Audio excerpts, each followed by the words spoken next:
Welcome to Juan's World, to my Friday edition where I talk about philosophical or other kinds of issues, anthropological issues, and right now we've been dealing for some time with opposites because opposites are intrinsically interesting from an anthropological point of view, but also from a linguistic point of view. And I have been thinking that opposites are human universals. That is, every culture has opposites within it. And as such, universals are really important because they strike at what we can call human nature, which is also a strange topic, which I'll get to at some point. But that is, if every culture has something in it, like incest, for example, possibly marriage, certainly kinship terms, exchange, then that means they are things that make us human. And so thinking in terms of opposites make us human. And I've gone from being concerned about opposites in general to specific opposites, and I've dealt with, among other things, male and female.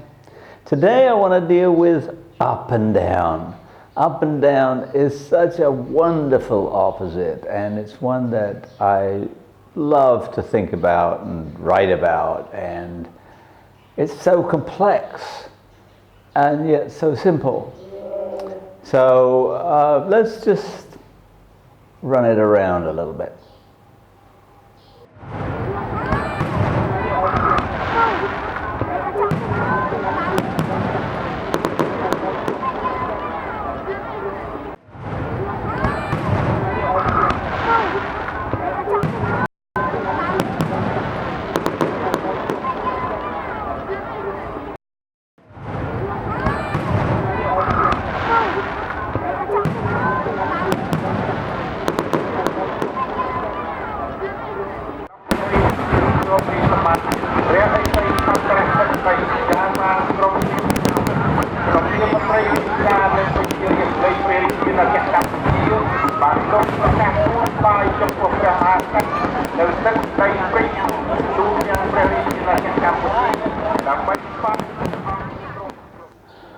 Now, if you look up, there's an interesting one, look up, if you look up in the Oxford English Dictionary, you will find page upon page upon page of examples of up being used in different ways, and more ways even than I imagined, including different parts of speech.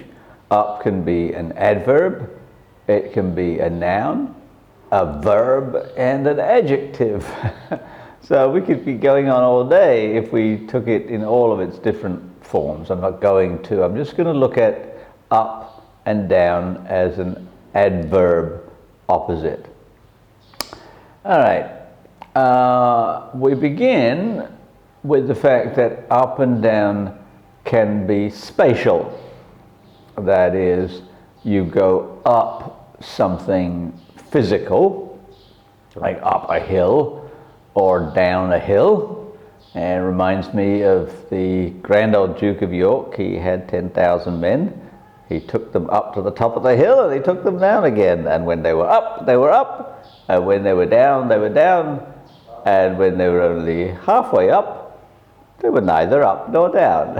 All right, well, that tells us, among other things, that up and down is the second kind of opposite in my taxonomy of opposites.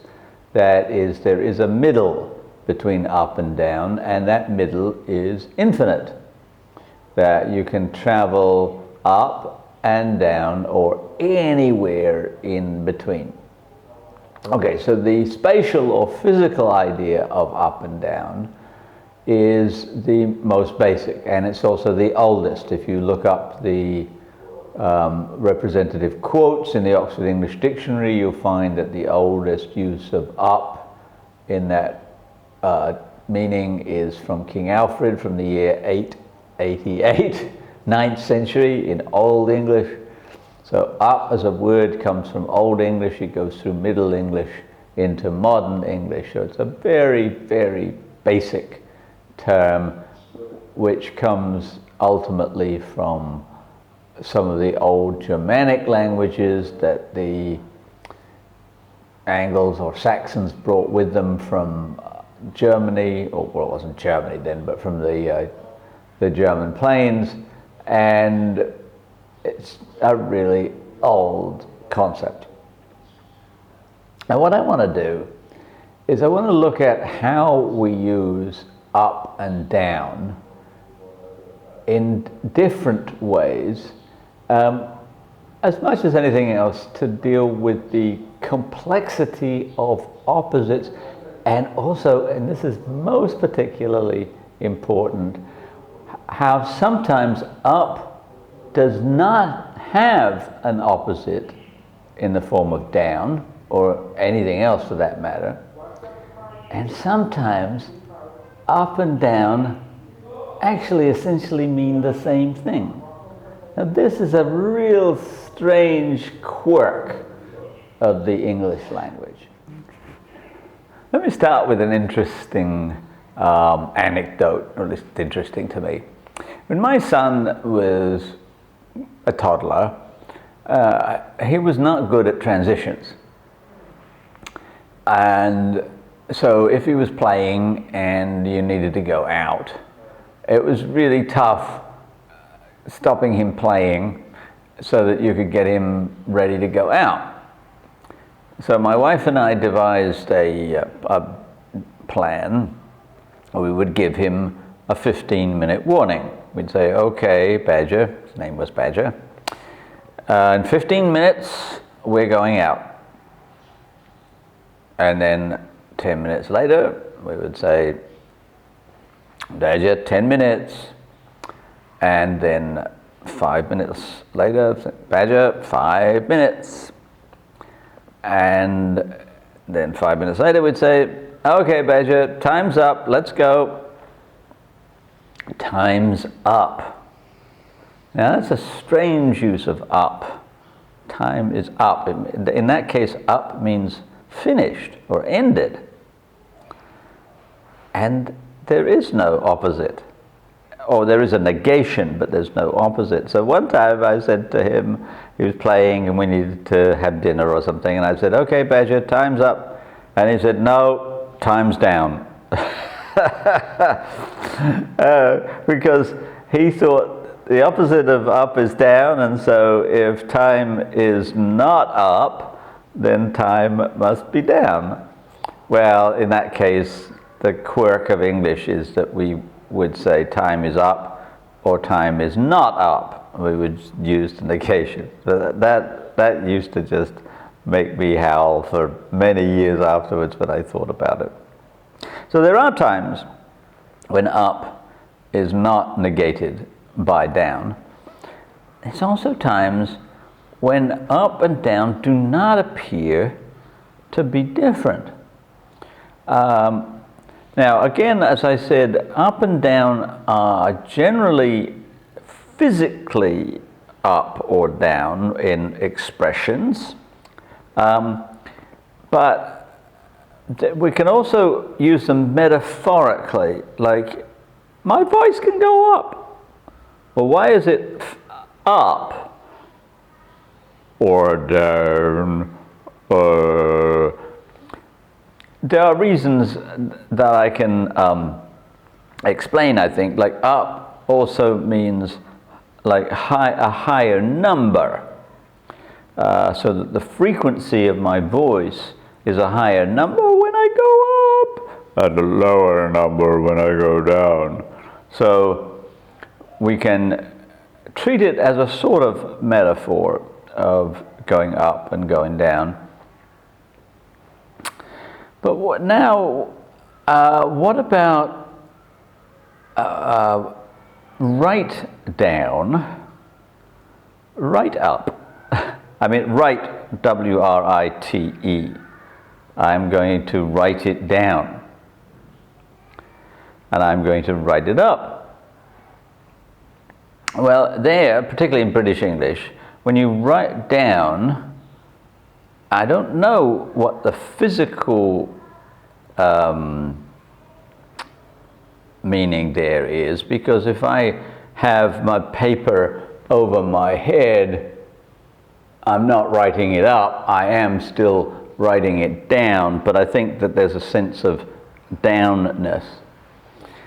But what does it mean to write it up? Like if I make some notes on a lecture, I will write the notes down, and then after the lecture I will write up my notes. In a sense, what I'm saying is I will take the simple notes and I will make them more complicated or more sophisticated. So in this sense, sophisticated is up and simple is down. But I'm still, even when I write them up, I'm still writing them down. That one is a really intriguing one to me. Then there's throw up. Well, I mean, we can throw up a ball, but of course we can also throw up. And so in that case, throw up is not opposite to throw down, but there is an up to it, because the food is coming up. When we say that, that curry is coming up, because you've eaten it down and now you're throwing it back up. So that does have a physical connotation to it. Then there are also very metaphorical forms, but that still have a kind of spatial upness and downness to them, even though there is no actual physical up and down. At Oxford, for example, when we talk about going to Oxford, we talk about going up, and when we're leaving, we talk about going down. Or if you get expelled from Oxford, for example, we say that you have been sent down. Now there, I mean, Oxford's pretty flat, so there's no physical up and down, but there's a sense that at Oxford we're not only the center of the universe, but we are the pinnacle of intellect. And so intellect there is high, and everywhere else in the world is low. So you go up and you go down. Now, actually, London is sometimes used in the same way, where people say, okay, I need to go up to London. But they don't use up and down there.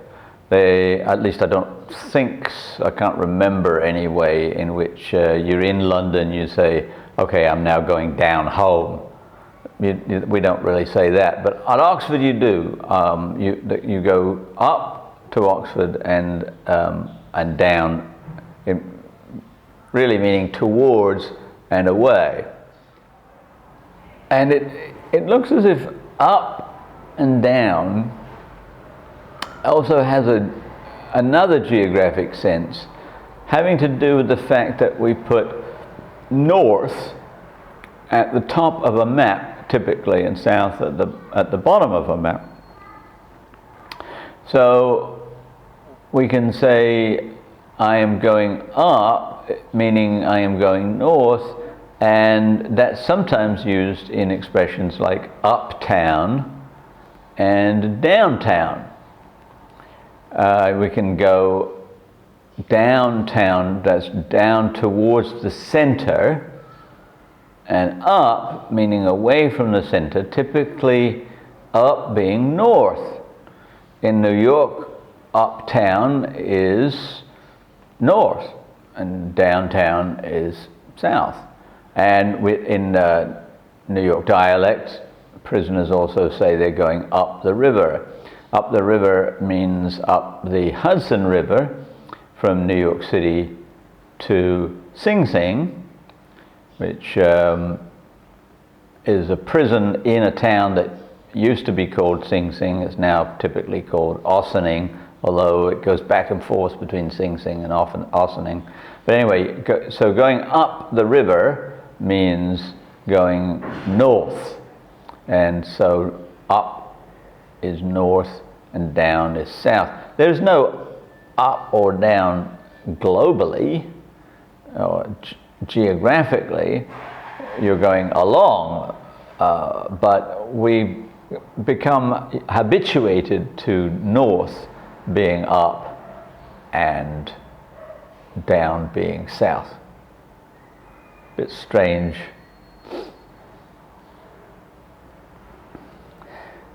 And now, just to conclude, I'll talk about phrasal verbs a little bit. Something that I didn't really quite understand until I began teaching English as a foreign language. Phrasal verbs are verbs where you take a verb which has its meaning and you take an adverb, but when you splice them together, they change their meaning. And the one that I'm going to just focus on for a little bit is the verb look and up. And in many cases, up here does not have an opposite down.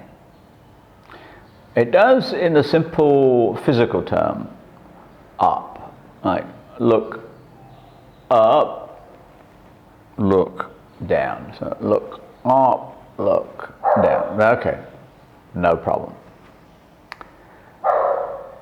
I don't know why look up has so many meanings and none of them have the opposite down. It's a phrasal verb, so the meaning changes. So let's take the simplest one. I have a friend, Brian, and I don't know where he lives, so I don't know his phone number, so I'm going to look up his phone number. Look up there means find. Once I've looked up the phone number, I will look him up. That means I will go to meet him. Very peculiar. That's just, you know, a quirk of the English language.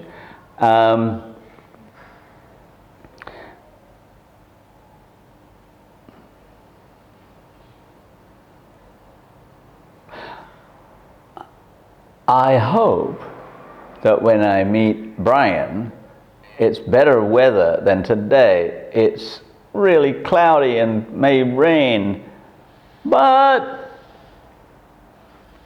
it's looking up. To look up means to improve. So to find, to meet, to improve are all meanings of look up. And they have no opposite in down. You can't say I'm not. You can only use the negation. I'm not going to look up his number. I'm not going to look him up. It's not looking up. You have to just use the negation. You cannot use the opposite. So this leaves me with my concluding thought.